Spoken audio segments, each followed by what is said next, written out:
సింగరేణి యాజమాన్యానికి HMS appeal and demand కూడా.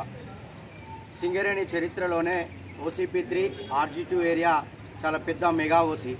ఈ మెగా ఓసీలో D గ్రేడ్ నుంచి A+ గ్రేడ్ వరకు సింగరేణి యాజమాన్యం, సింగరేణి మొత్తంలో కూడా OCP3లోనే ఈ ప్రమోషన్స్ ఉంటాయి. చాలా పెద్దమైన అని చెప్పిన విషయం.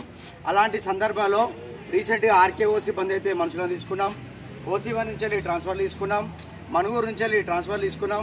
దయచేసి సింగరేణి యాజమాన్యానికి అప్పీల్, ఇక్కడ ప్రొడక్షన్ మీరు ఇచ్చిన టార్గెట్ రావాలి అంటే ఇక్కడ ఉన్న కార్మికులను డిస్టర్బ్ చేయొద్దు.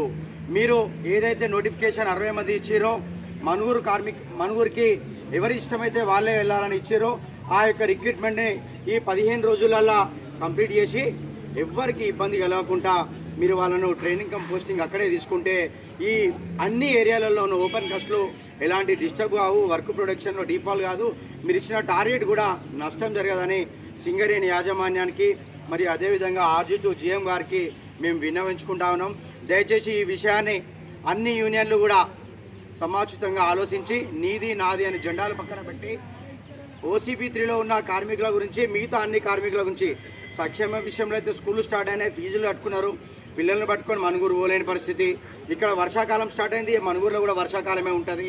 దయచేసి ఎక్కడైనా ఒకే విధంగా ఉంటుంది కాబట్టి అన్ని యూనియన్లు కూడా, ముఖ్యంగా గెలిచిన యూనియన్ అందరికన్నా ముందున్నది సంతోషం, అన్ని యూనియన్లు కూడా కలిసి మనం దీన్ని సాధించాలని ప్రతి ఒక్క యూనియన్కి విజ్ఞప్తి చేస్తూ అదేవిధంగా RG2 యాజమాన్యానికి దీన్ని అప్పీల్ చేస్తున్నామని HMS తరఫున తెలియజేస్తున్నాం.